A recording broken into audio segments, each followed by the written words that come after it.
Welcome to M&A Science Live, where leading M&A practitioners share lessons learned from their experience. When you use proven techniques in M&A, more value is created. If you're interested in keeping up with the latest from M&A Science, visit mascience.com and subscribe to our newsletter. Again, that's mascience.com.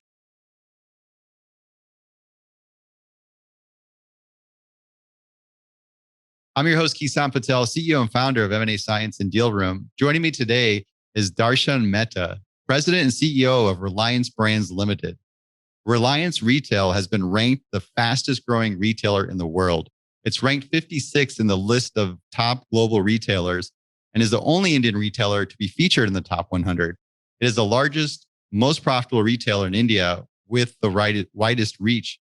Today, we're going to talk about how to manage multiple deal structures and form successful partnerships in India. Darshan, how are you doing today? Good. I can't say I can match up with. I'm sure you're going through a lot of endorphin release with 50-mile bike ride, but I've done a short run, so I guess I'll catch up. But no, it's good. I'm back in office after 8 weeks. We are in lockdown in India, so it feels good. I think that's the key. We both got our cardio in this morning, so we're ready for this. Absolutely. Even though it's an evening for you. But maybe we could kick things off by telling us a little bit about your background. Pretty straightforward. I'm an accountant by background. The usual stuff, Pricewaterhouse, some of the early lazy years. And then serendipity landed me in advertising. And I was like a lost soul, but one of my best years. And homegrown agency called Trikaya, which later on morphed into pre-advertising, which is now part of WPP Group. In fact, that's a massive M&A story, but I'm sure that's a whole different conversation. What Martin Sorrell did with WPP and global ad agencies. So spent close to a decade and a half there. And thereafter, again, another stroke of serendipity, and I landed up in fashion. And with little clue, what's the difference between a merchandiser and a designer? Or what's a crew neck T-shirt, for argument's sake. But again, loads of fun. And since then, I've been stuck into fashion and then fashion retailing and now more broad-based retailing. So that's kind of a quick sum up of my 30-year career. Wow, really interesting. And it's interesting with the various brands, which we'll talk about.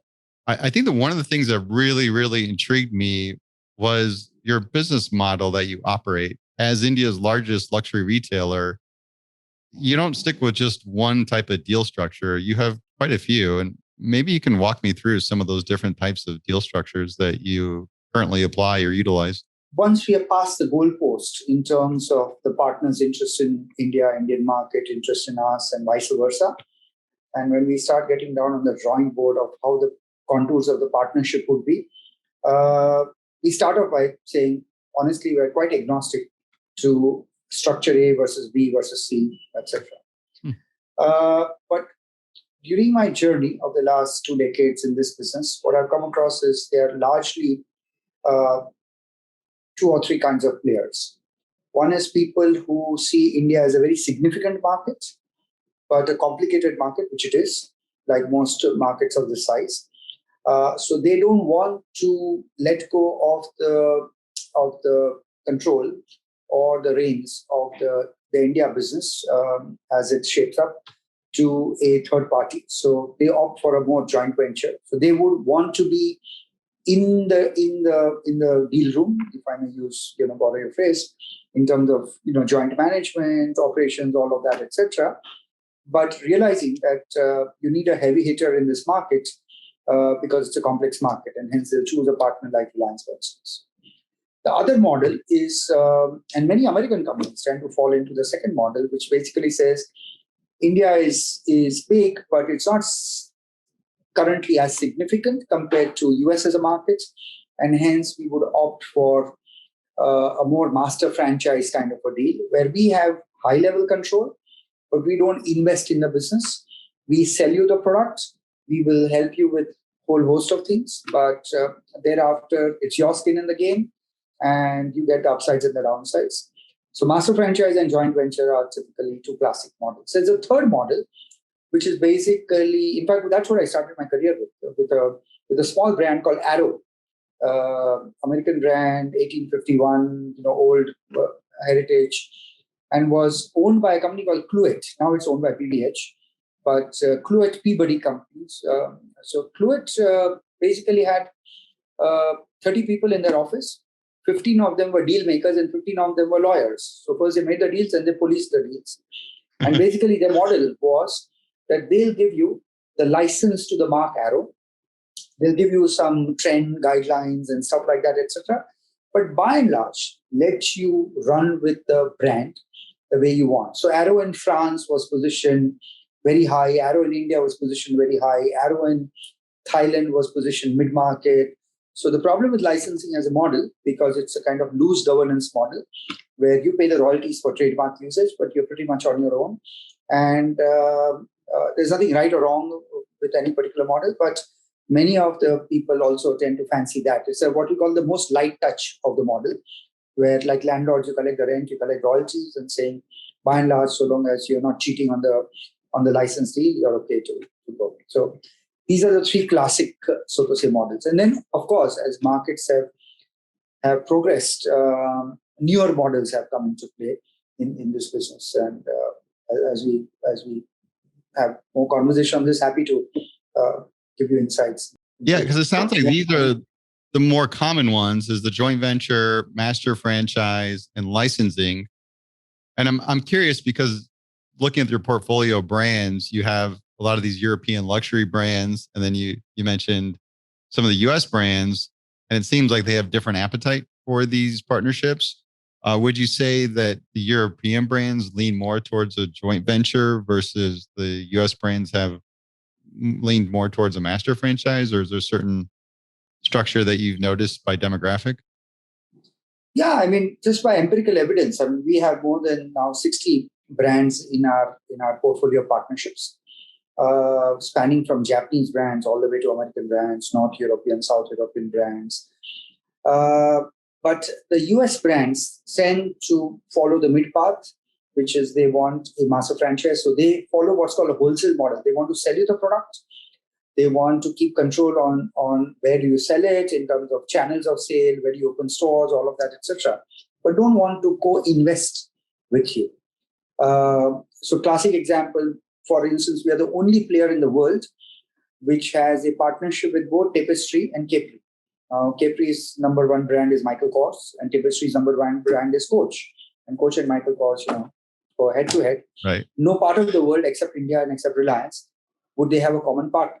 In fact, we now have also Kate Spade, which is part of Tapestry. We also do Jimmy Choo and Versace, which is part of Capri. And lo and behold, the last partnership that we entered into was Tory Burch. So we even do Tory Burch in India. So only player in the world is a Tory Burch, Cage, Michael Kors, Kate Spade, all of them. But all of them are master franchise partnerships and not joint ventures. In fact, the only joint venture that we have out of US, which is, I think, technically no longer American company, is Tiffany, because it got bought over by LVMH. Yep. So we did a joint venture with Tiffany just, I think, 7-8 months before LVMH bought that company. And most recently, as hot as 3 days ago, we inked a joint venture with an American IP company called CAA. I don't know if you're familiar with CAA. CAA stands for Creative Artists Academy. It's I think a good 4 billion, 5 billion, very large IP owning company. So they basically, from makeup artists, musicians, Hollywood, a whole host of people, they manage the intellectual property and they manage licensing. So that's another more refined and unique model. So we've tied up in a joint venture with CAA for India. So these are only 2 joint ventures out of US. The rest are all typically, very long-term master franchise partnership. Like the other master franchise we have is with Williams Sonoma for both Western and Porcebon, 2 of the best brands. But if I look at, then I talk about my Italian partnerships, where we have 10 partnerships. 7 of them are joint ventures. So, now, was it just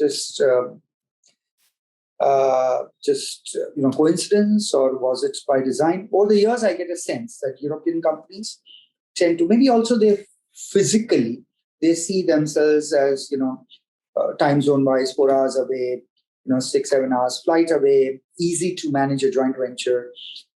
US sees India as a very far away continent, so to say. So multiple reasons. Which one's easier to structure? So in the short term, the master franchise is easier because when you get into a joint venture, so we sign very unique joint ventures. So all our joint ventures are what we call timeless. So we'll never sign a joint venture with either a time-bound put or a call option, which is very unique to only us. Which means unless what you would call there is a material breach by either of the partners are tied to the partnership. So typically, as we say, with of your Indian origin and background, Indian marriages used to be timeless. The society did not permit, at least 20, 30 years ago, concept of a divorce. No? So I used to explain to them that if you want to get a joint venture for us, it's like a marriage and a traditional Indian marriage, which means we are there for keeps. Okay. If it is time bound, then it's not a marriage. Because then closer to the time when you have a call option or I have a put option, posturing will start. And so our general trend is if you want a time-bound partnership, you're better off with the master franchise. If you want something more ongoing, unless, as I said, we are in breach or you're in breach, in which case there's always an option for the non-breaching party to get out of the marriage or the partnership. So those are more difficult to construct at the front end because then you talk about deadlock mechanisms, deadlock resolution, fair market value, all kinds of concepts come. Master franchise, it's saying here are the rules of the game. This is the price at which you buy the product. This is how you do marketing, open stores, all of that, etc. Fairly cookie cutter, although we still negotiate many of the terms. But yeah, long answer to your question. Easier master franchise. But in the long term, the joint venture, because the moment you say, this is not just a franchisee partner, this is I have a joint venture with them. So I have skin in the game. Then the partner involvement comes to a very different level. So we go through what we call the initial slog overs just for, it's dating versus marriage. So I'm not going to sit here and preach the joys of marriage, but it's just, the dating game is a bit easier. Yeah, it's interesting. Like the pros and cons shift from the short-term nature versus the long-term nature. So that's really interesting. It would be good to touch on maybe some of the other structures that you had in mind. I do want to get into the strategy, but it would be nice to sort of get a broader scope in terms of what are some of the other types of arrangements that you may structure. Sure. So there's a gentleman called Neil Cole, the younger brother of Mr. Kenneth Cole. Kenneth Cole is famous. So both the Cole brothers had their parents, the father, ran a shoe business called Candies. 20, 30 years ago, Candies was a heavy-hitting name. And as the story goes, the elder son decided to branch out and start his own label, which became a powerful brand, Kenneth Cole. The younger son joined the father's business. And the father was having, lots of challenges, as always, on leftover inventory and seasonal trends and so on and so forth, and working capital, all of that. And anecdotally, he was talking to the buyer at Kohl's one of the days and complaining about that. And that guy said, why, Mr. Cole, why don't you shut all your business? Give the brand Candies to us on a long-term, royalty kind of a model. Leave it to us. Believe me, you will make net more money just out of earning royalty from us, and you can play golf all your life because you have nothing else to do except collect the royalty checks from us. And apparently this conversation happened over a drink or something in a bar. A few days later, Mr. Cole called up the buyer from Kohl's and said, were you serious? And can we talk? And he says, yeah, I'm serious. So long story short, the concept called a DTR, a direct-to-retailer model, was born. So the DTR concept is that you own the brand, you own the IP, and you do some clever marketing around it, but you don't get into the operational aspect. So you are not doing sampling and designing and making the bulk merchandise. So they kept the Candies brand. They did some clever marketing around Candies, gave it to Kohl's, signed a 10-year DTR. And then Kohl's started, producing the product, started moving the price points, all of that, etc., etc.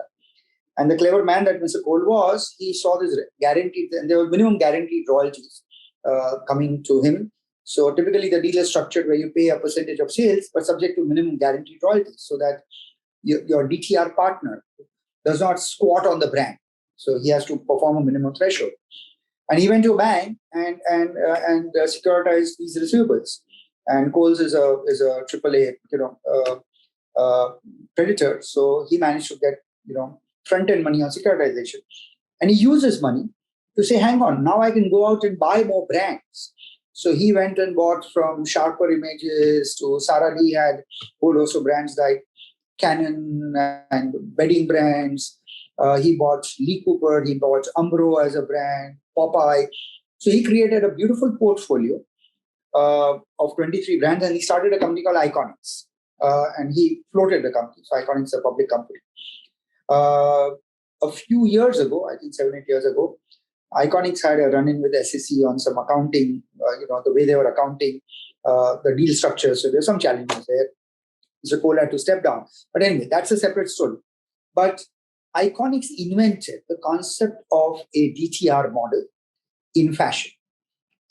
Later on, of course, the guy who perfected that art to a different level is Mr. Jamie Salter, who runs ABG. So today, from Barney's to Brooks Brothers, you name the brand, okay, finally out of Chapter 11 or wherever, and the brand is in trouble, okay, ABG buys it out and typically takes out the intellectual property. So he started doing it with typically, estate of Elvis Presley, Marilyn Monroe, Muhammad Ali, all of that. So ABG owns the IP of that, but they don't have a warehouse full of inventory or designers, all of that. So they'll go to operators, whether they are retailers or large-scale operators, online operators, and does long-term deals. So where Iconics kind of started, that whole model has got perfected in a much different way with ABG. And now, of course, what's happening in the US in terms of the real estate, the brick and mortar real estate, you have more often than not, let's say when Brooks Brothers went into the Chapter 11 process, the number one creditor were the landlords because they had long 15, 20-year contracts on the stores. And hence, they tied up with ABG rather than taking 10 cents to $1 or something. They created a partnership with ABG and created a yet newer model. So it's a very, very sophisticated model between the plain vanilla license, master franchise, and joint venture. Okay, that people like Iconics and now ABG, and there are a whole lot of companies like Marquee Brands. There are at least a dozen companies who are working in different facets of this model. We tied up with Iconics, incidentally, in India. So we have a joint venture with Iconics, where the 23 brand portfolio that they have for the India territory, we bought 50% because we have a 50-50 JV. So we paid half the value for that. And we pioneered that model in India. So under our Iconics joint venture, we own brands for the India territory that, again, we do DTR or long-term licensing very often to my own competitors. So brands like Ed Hardy, again, Candies in India, Lee Cooper, Umbro, Canon, they're all kind of licensed on a royalty basis. So another interesting model.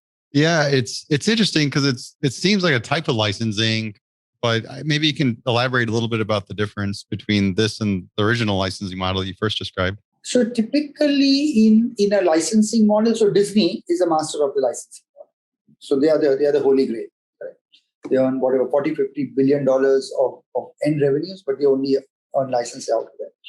Typically in licensing, what you do is you slice and dice categories very fine and saying, okay, you have the license to tailored clothing. Someone has license to denim. Someone has license to backpacks. Someone will have license to shoes, etc., etc. And typically these licenses tend to be with intermediate companies and for shorter periods, 1 year, 3 years. I've never seen good licensees beyond 5 years.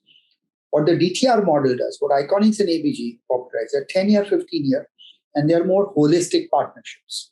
So they tend to be, so Candies used to be with Coles, I think the 10 years run out. They have a brand called Starter. They bought Starter from Nike. So Starter was a brand owned by Nike. And as very often, these large companies like Liz Claiborne, there's a whole story of Liz Claiborne, that it was one brand and they became very acquisitive in nature. And then they started accumulating debt. And then to unwind that debt, they had to let go a lot of these brands which went into trouble. So they will acquire these good brands, but which are in distress, And then they go and give that entire brand portfolio to, by and large, one powerful retailer for a longer period of time. So it's a bit of a nuanced difference between what just, let's say, a Disney model is and what a ABG stroke Iconics model is. Yeah, very interesting. Are there other models that you do? Are you doing direct acquisitions? Yeah, so of course, it's not a model, but yeah, we acquired, for instance, we were the master franchise for the brand called Hamleys. It's a very iconic British toy retailer with more than 260 years heritage. So last 10 years, we were running the Hamleys business in India as a master franchisee. And then when the opportunity arose to buy the parent brand, they had changed a few ownerships. We made a bid and we acquired Hamleys in 2019. So we globally own Hamleys now across all categories, which we have registered in more than 110 countries. In fact, all going well. By Q4 this year, pre-Christmas, we will launch Hamleys in US through a joint venture. Fingers crossed, of course, with all the uncertainty that's going on. And then we have been, we've also kind of done brand acquisitions only for the India territory. So there's an Italian denim brand called Gas Jeans, and they were in need of money. So we said, let's have a joint venture for India. We will fund the entire money required for building the business, and we will give you 50% equity just by your bringing in the IP of Gas Jeans into that joint venture for the India territory. So that's another model. And the third variation of that model is where, like, there's an Indian designer very well known called Raghavendra Rathod. India, every gentleman will have something called a Bandh Gala. Bandh Gala, other parts of the world, it's a waiter suit, but in India, it's very worn in ceremonial. It's one with a standing collar, so we call it the Bandh Gala suit. And the Raghavendra Rathod is the ultimate Bandh Gala suit. Fairly expensive. It's priced at the same level as Xenia suit will be priced. So we went and acquired a 40% stake in the Raghavendra Rathod business. So it's not an acquisition of sorts. It's a minority, but a significant minority. We get equal board seats, equal governance rights, but Raghavendra Rathod, the man, runs the business. He is both the creative and the business engine of the brand, and we give him a lot of support. So that's another variation of the model. You have a lot of structures to slice and dice here. We covered everything from joint ventures, licensing, master franchise, equity investments, direct acquisitions. Is there anything that we missed? No, we are currently, I'm currently in the middle of a deal, all going well. We should do a deal closure in another 2 weeks. We are in the last legs. If that goes through, I'm currently under confidentiality agreement, can't talk more about it, but that would be yet another very unique structure. But ultimately, our approach is that, we are not a fund, so we don't have a time horizon of investment, unlike most funds have. Okay, so this is our own money. We see ourselves as creating value in the fashion and lifestyle, what we call the discretionary spend in India. In fact, my next deal is also going to be on beauty. We are looking at the beauty stack in a big way. And we don't have a preconceived notion as to how we'll create the value. We can get fairly creative about that. And we are not compulsive operators. So we are okay, like in Raghavendra Rathod, we are okay sitting and playing a powerful board role and letting the partner run the business. We do that, let's say, with Burberry. Burberry in India, we have 4950 on Chewy. They have a Burberry appointed CEO who runs the business, but we play a very active board role. So there are multiple models, or what we call multiple ways of skinning the cat.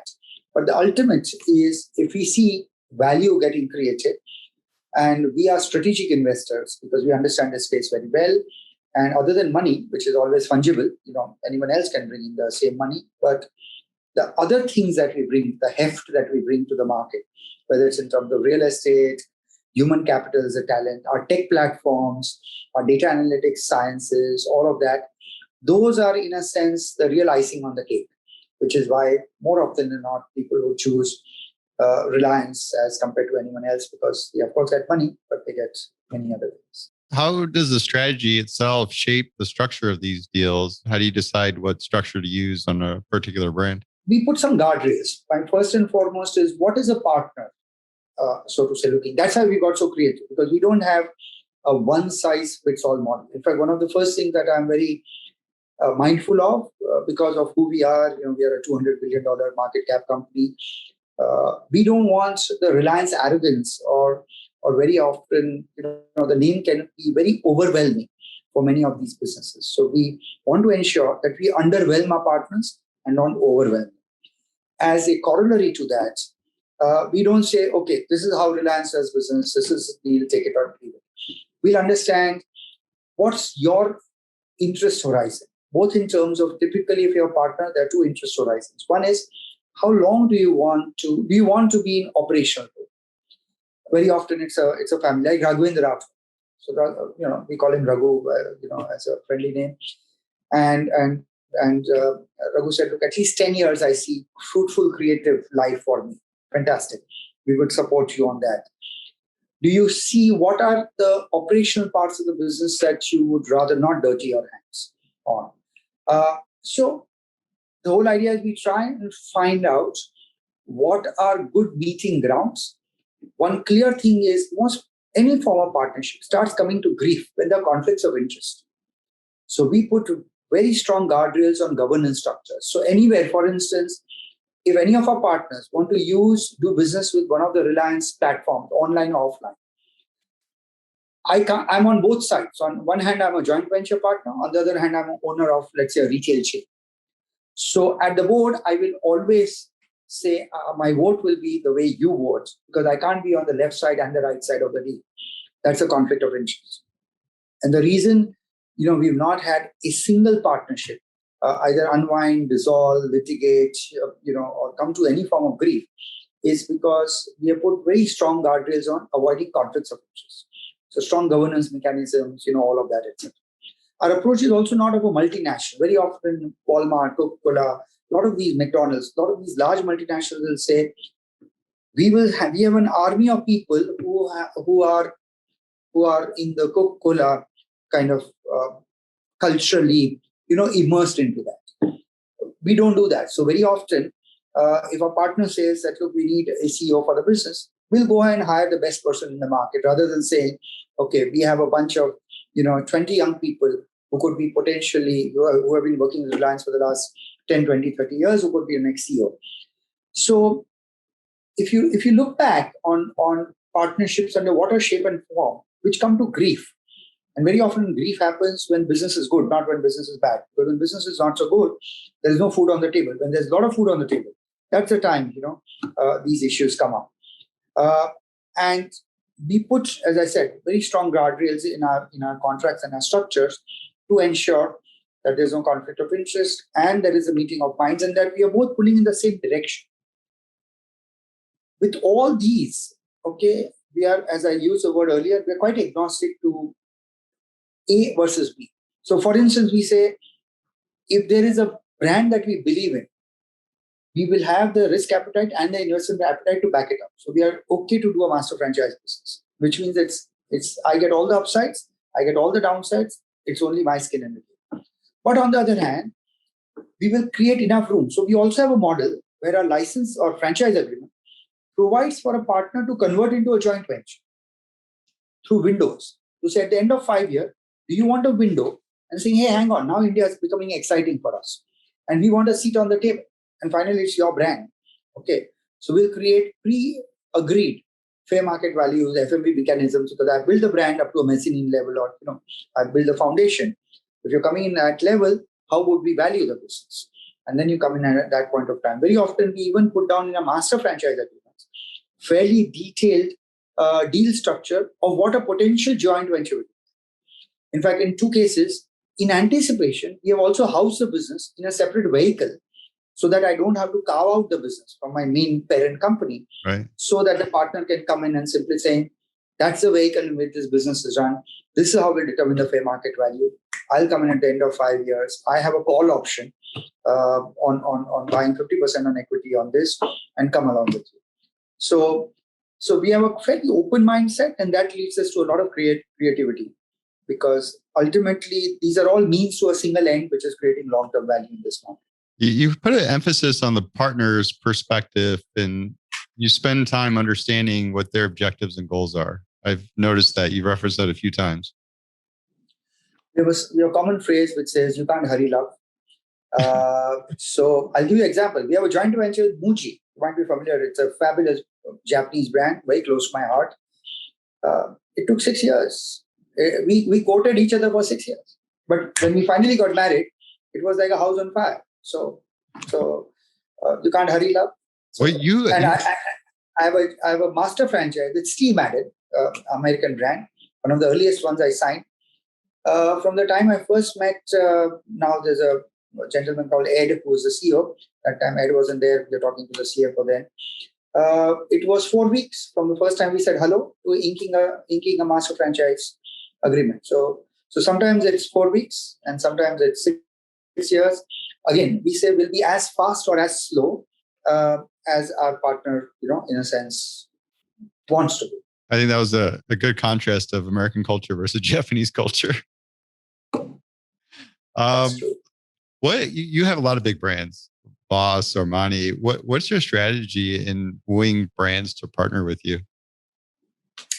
Yeah, good question. So incidentally, internally the jargon is we are hunters and farmers. So we have a separate team, which is the farming team, and then we have a hunting team. Okay, so how do we hunt? So we are constantly tracking within fashion, lifestyle. Lifestyle is home improvement, jewelry. Now, as I mentioned, beauty. In fact, we're in conversation with 3 beauty companies parallelly at the moment.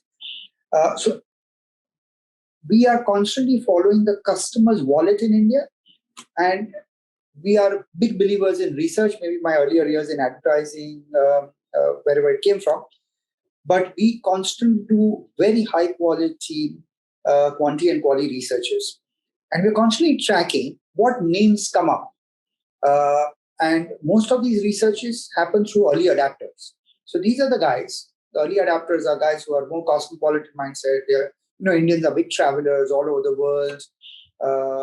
So as they travel all over the world, what are the brands that they are picking up and what are the names that keep on coming up? So that's one of the kind of ways in which we build a radar. In fact, immediately after this, literally back of this conversation, I'm having a conversation with a yoga brand out of US. Very, very interesting brand. I do think it could be the next Lululemon. I'm talking to the CEO. Now, that's a good example of a brand that hasn't come up in any of our research needs. But the story is incredible. And it's like a fund, or a private equity or a venture fund, spotting the next opportunity. So everyone talks about Lululemon, and Lululemon's there, an incredible story. What's the next Lululemon? Okay. And we are also sensing that whole active lifestyle is not a trend. It's a whole new direction in customers' journey that is here to stay. So all the wellness and mindfulness and active lifestyle, all of that, etc. So that is leading us to say, so this particular brand that I'm talking to is more proactive and said, let's scan the horizon in the US. Canada, US are markets where these trends emerge in a much bigger way than Europe, for instance. So Europe is much more tailored clothing. US is a different kind of mindset. Europe is more luxury. US is more democratic in that sense. And this yoga brand, I'm very excited about.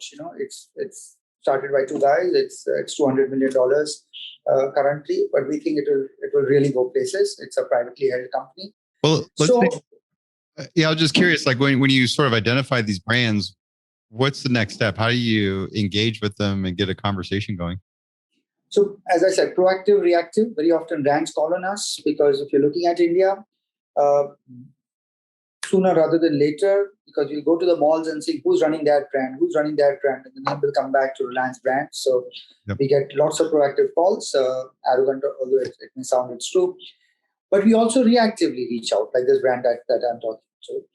After the initial hellos, and very often we find that because of India as a market and because of who we are, even if we are quote unquote cold calling, although we rarely cold call, I pick up the phone, speak to someone in Goldman Sachs or any of the big four or investment bankers or people like JLL, CBRE, who are big real estate companies.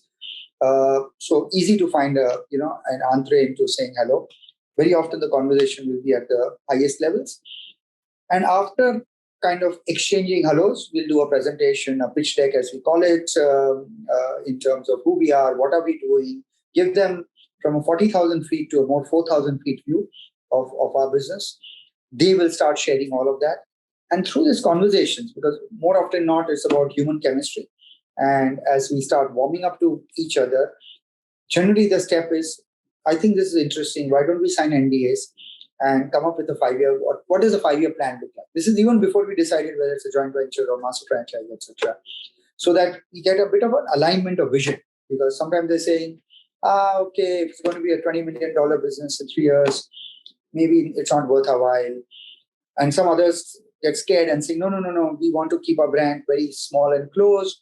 So we're not looking at, so long story short, depending on the positioning, we come up with a detailed 5-year plan. We have a template and we'll break it down into brick and mortar distribution, online distribution, customer reach, who's the customer segments we are talking to, all of that. Once we have an alignment on that, which is 3, 4, 5 conversations, we said, this makes sense. You guys look very interesting. We find the same. And that's when we start talking about structures. And then either they have an in-house counsel or, so we appoint team and we start discussing the package. As I said, different companies have different, so to say, internal hierarchies, processes, all of that. From our end, what we pride in is we are extremely flat, extremely nimble-footed. Very often, our own chairman, Mr. Ambani, reads about a partnership very often in the newspaper. And say, oh, okay, we tied up with them and so on and so forth, which is to show that we work literally like a startup mode. And a lot of our partners, love that about us and saying, you're Reliance and yet you're like a startup, in terms of your speed of reflex and all of that. What are the common challenges when convincing these large brands to partner up with you?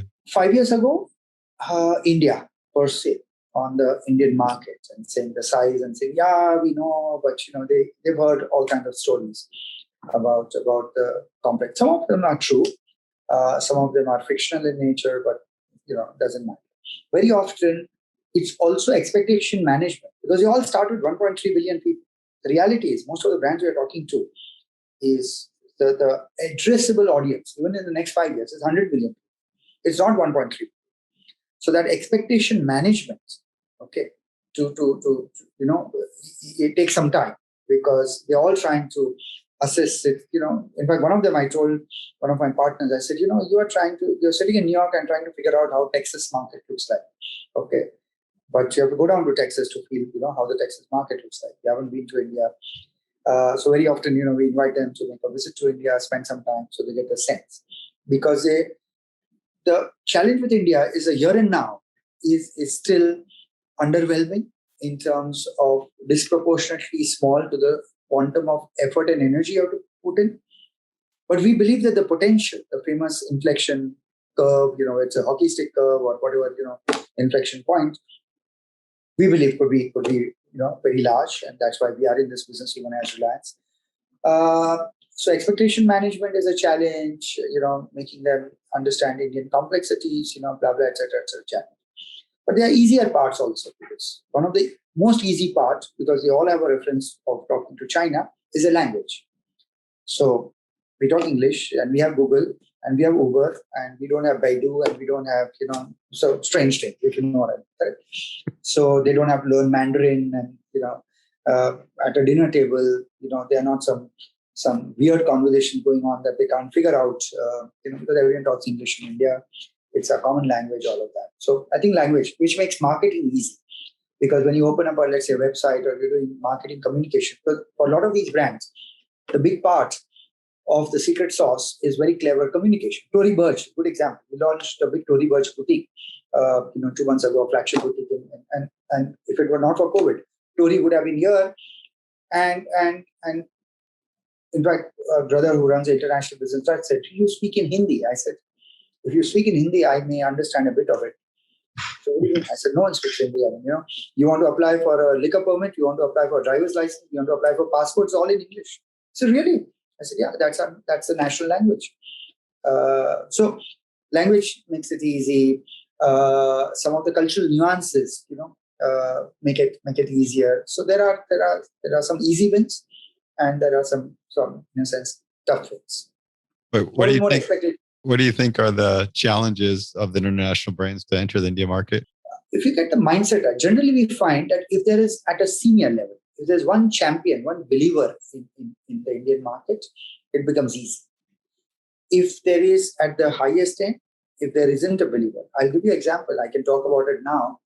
That 8 or 10 years ago, not maybe 7 years ago, we were on the verge of doing a joint venture with Gap in India, and that time Gap was, currently they have some challenge in the US, but they were doing incredibly well at that time. And then, just at the cusp of when we were about to close the JV, there was a bit of a currency crisis. So the Indian rupee dramatically got re-rated. So we were at 45, 47 rupees to a dollar, I remember. And we quickly moved to the 57, 58. So there was a 20% depreciation of the rupee. And immediately, the first thing we heard is the CFO of Gap then simply saying, look, I always told you, I don't know why we are dirtying our hands in India.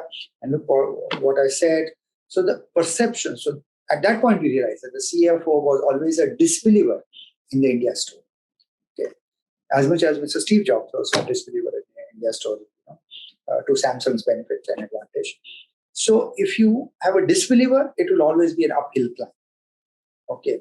But if you have a believer, and there's no right or wrong in this. So, it's just a perspective. So if you believe in the potential of this market, then all the hurdles that come on your way, you'll take it in your stride. It will not be irritated. It's not like, look, I always told you so. Okay. So generally that's one element we find. After that, it's relatively easy compared to, because most of them compared to Japan earlier and later on China. And both of those are large markets, but very difficult markets because of language and cultural, nuances which are very different to the Western world. So main thing is you need a champion to get a deal going. At senior levels, yeah. What's your advice to brands looking to form partnerships with Indian companies? Howsoever sexy it looks, don't do it alone. If you truly are looking, and it's the last of the big markets left in the world, honestly. What's there after this? Africa. Maybe it will take another 20 years for it to develop. Okay? China is already a very, very advanced market. So China should never be compared with India. In fact, that's the other mistake a lot of people used to make. And my common answer was, why are you talking about China? I mean, do I talk about Mexico when I talk about US? You guys have a common border. We have a common border. Mexico and US are different markets, correct? And that drove home the point to say, don't compare it with China, because China is very different. It's a very advanced and super sexy market. So, and I always say India will not be the next China. India will be the next India. Okay. So India will have its own evolution curve because economically, socially, politically, we are very different than how China is. Given that the fact that this is a last of the big markets, a second entry is super expensive. So you need to get it right the first time around. And for that, don't go alone. Pick up a partner who has a vision alignment with you, has heft in this market. You really need patience, which means you need deep pockets, not just an investment appetite. A lot of people have investment appetite, but they don't have a risk appetite. And the two are very different, because investment appetite without patience is not risk appetite. Okay, and markets can test your patience. I mean, let's look at COVID, who forecasted this and has tested, many people's patience in different parts of the world. So choose your model of partnership. Ensure there are no conflicts of interest, as always. But it's a market that, because very often people get carried away. In fact, currently in the toy business, I'm on a conversation with a player who has been in India for the last 20 years and going nowhere. And I'm suggesting to them that they come into a joint venture with us. And they kept on saying, but why would we give this business to you? I said, but what do you have? Would you be 100% owner of something very small? Or do you rather be 50% owner of something that could be sizable? Okay, because don't get carried away by percentage. You don't take home a percentage. There's an absolute value. So if you are a 50% owner of something that could be very substantial, it's far better than having This because a lot of people have this, our quote unquote control, their control obsession. Even as Reliance, I'll give you an example. We have 49% partnership, 40% partnership. No problem. Okay. We don't have control obsession. We'll have governance obsession, which is very different than control obsession. Okay. That's what I tell. But one way or the other, it's a very difficult market. As much as like I am looking when I'm launching Hamleys in US, I don't want to give that market to a franchise. We operate in 20 countries otherwise, in Japan, Middle East. We have franchises and we have lots of franchise interest. But US is a very large, especially after what's happened with Toys R Us, it's a very large potential, $4-5 billion, toy market. But I would not even think with all the Reliance arrogance of going in that market alone. It's a very, very complex market. It's in fact in US, you are doing business in 50 countries and not, one country. State by state laws differ, sales tax, all of that.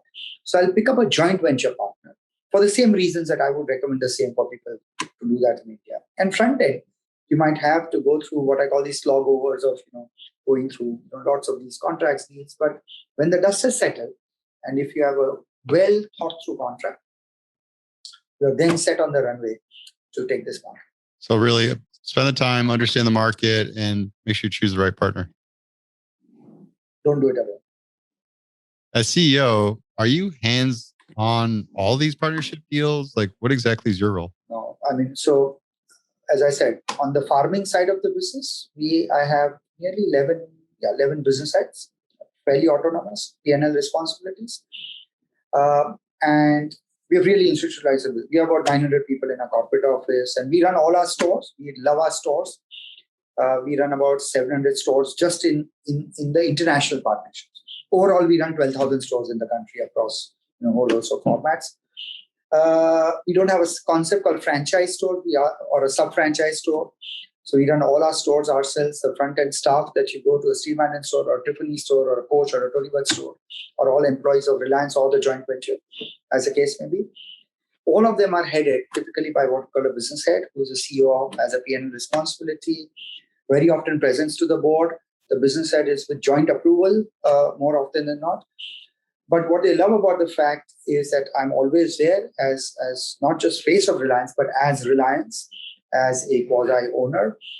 And always, on WhatsApp, we are virtually, on 24-hour our calls, etc. And the newer partnerships take time. Like the first 2 years, Steve Madden, good example. We signed that partnership in 2010. So it's been more than a decade of a lovely partnership. And I used to come for the buys. I used to all of that.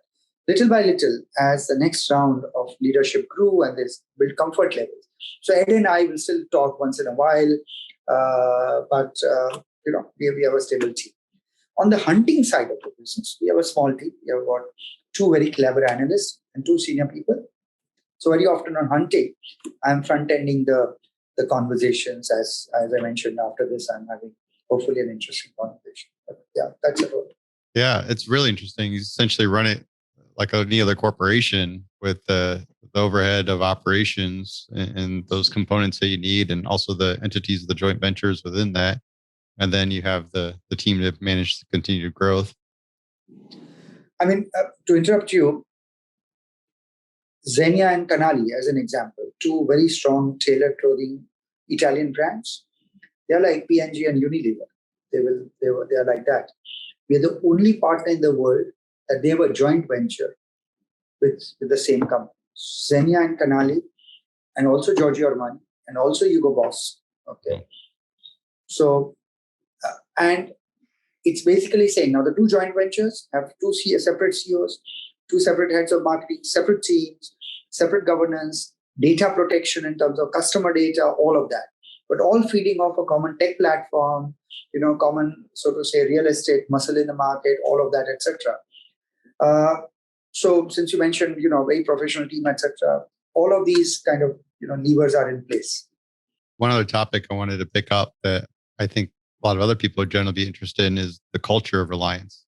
Everybody's sort of, even when you hear of India and you think of corporations, it's one of the top brands that you think of. And I think people are in awe in terms of the success the organization's had. And I'm curious to hear, and I think you alluded to a little bit of this earlier, but how are you able to make so much success with these different verticals? And I'm sort of curious in the culture of the organization you run with the broader organization. Is there sort of alignment? I'd love to hear more about that.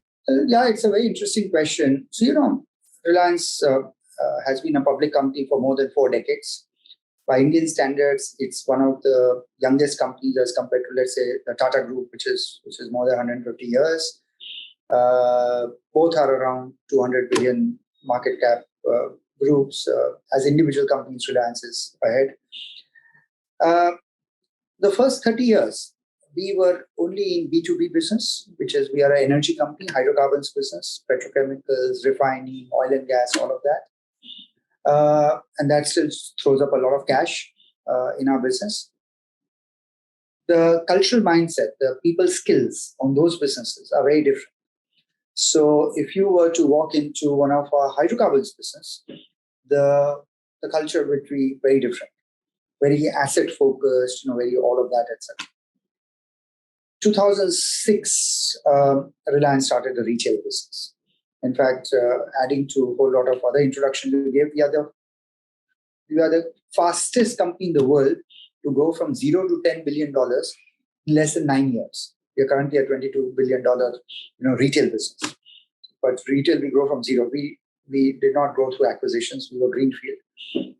So the skill sets that came into retail were very different skill sets. And then in 2016, which is just 5 years ago, we launched Jio, which is our digital business, which is a business in which both Facebook and Google invested last year. Only company in the world, again, that both Facebook and Google have invested as a common. We have a big fundraise in both our Jio and retail businesses. And suddenly the age became, very young. Like in the company I run, I have about just slightly under 5,000 employees. My average age is about 27.2 years. If I go to the hydrocarbons business, I suspect it will be 40 years, something, etc. In the Jio business, it will be maybe late 20s, early 30s, etc. And it's amazing how Mr. Ambani, our chairman, has transformed in less than 10 years from a very B2B energy company, which is what Reliance was known for, into a digital and retail, powerhouse. And till 2005, this group did not have a single joint venture. Today, we have more than 250 joint ventures. Wow. So also attitude towards, because in the past, the father was the founder chairman. The belief was that we'll buy technologies. We will never share equity. So we are a public company, of course. Mr. Ambani took it public 40 years ago. But the belief in value creation was very different. And from 2005-06, when we started building the consumer-facing businesses, Mr. Mukesh Ambani, our chairman, Mukesh Bhai, started believing that in this wave of value creation, where we moved from 50 billion to 200 billion market cap, we will have to not only partner to even get the kind of talent that we bring. So even other businesses that we acquired. For instance, we acquired a business called Saavn. Saavn is you might have heard of it. It's a music platform of old Hindi music. And, that's a big part of this thing. The entire team, when we acquired the business, is a bunch of, US born to Indian parents, a bit like yourself, young people who set up that platform, all based in New York. 2 years after acquisition, they're still based in New York. And that's where the company is run, although we own it. So very often we've done acquisitions because we get great talent out. So the focus on creating startup cultures, younger people, even something which is may sound very simple, but was a big, big step forward. So Reliance has a very large campus on the outskirts of Mumbai city, where we have more than 30,000 people working there. Philosophically, the group, the family, the promoter, is very strongly rooted in vegetarianism. So in the entire Reliance, multiple offices and campuses, we could never have meat or fish or seafood served. Until a few years ago, when we started our digital business, we had a few thousand expatriates, Koreans, and all kinds of people working. And now there are cafeterias that serve non-vegetarian food. Now, you have a lot of Jewish people, which I know in the fashion industry in New York. They come all the way from New York to India. Okay, they carry their own food because they believe, okay, in their religious beliefs and all of that, etc. So I'm just giving a parallel. But so long story short, I'm amazed. Sometimes I treat myself a bit of an outsider on the inside, watching this at close quarters. Because by Reliance standards, I'm still, I'm 14 years old here. There are people who have been here for 25, 30, 35 years. But I've seen how it's morphed and changed and constantly repivots. So you use the word agile. I think it's a very agile culture because in 5 years, we've moved from something else to a very different company and platform. And I think 5 years later, it will be a very, very different place. Do you think that also holds your leaders accountable for their goals? I've never seen the level of empowerment. Okay. And as I said, to say that I could sign a joint venture and where our chairman would read about it in the papers or on online media, just about the same time, you may read about it. That speaks of the levels of empowerment. Because it's not always the money. For any successful group or a company, whether it's a Google or Apple or Reliance, the currency is a brand name. It's not about whether you invested $1 million, you invested $100 million in that partnership. You invested in the Reliance name. And to see that investment in the Reliance name is that degree of empowerment, going down. And that empowerment creates huge accountability. So I am constantly very mindful of the accountability or the trusteeship that I hold by virtue of the empowerment. If there were a committee above me which had lots of checks and balances and I had to present to this committee and all the time. We have a board, of course, and we have some great people on the board. We have board governance processes. But because businesses like retail, like digital, they are very hands-on businesses. You need to get a pulse of the market. So the yoga brand that I'm going to talk to, if that goes to, maybe it's a few $1 million of investment. And it is my gut which will say that this will succeed. It's not always right, but I've had a very, very good strike rate. That can't, a board or a committee, it would be difficult for them.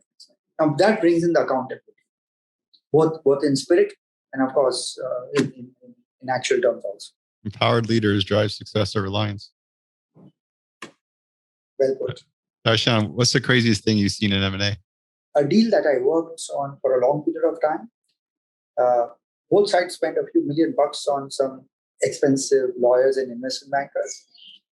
And I went to sign the deal, some part of China,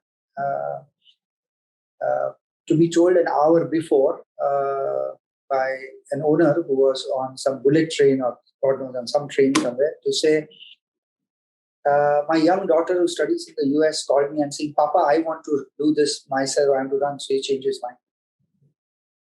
Wow. That was a big deal. Okay. The 12-hour. So some of the craziest things I've seen in China. Okay. And this was China. But so yeah, there's never a dull moment in this business. You will know this better than me. Yeah, nothing's predictable, and when it comes and incidentally, I was told this through an interpreter. And I was saying, am I hearing this right? Is there a lot of background noise? Are you saying no? What our chairman is saying that his young daughter said, "Papa, don't sell it. I want to run it." So I said, "Okay, what can I say?"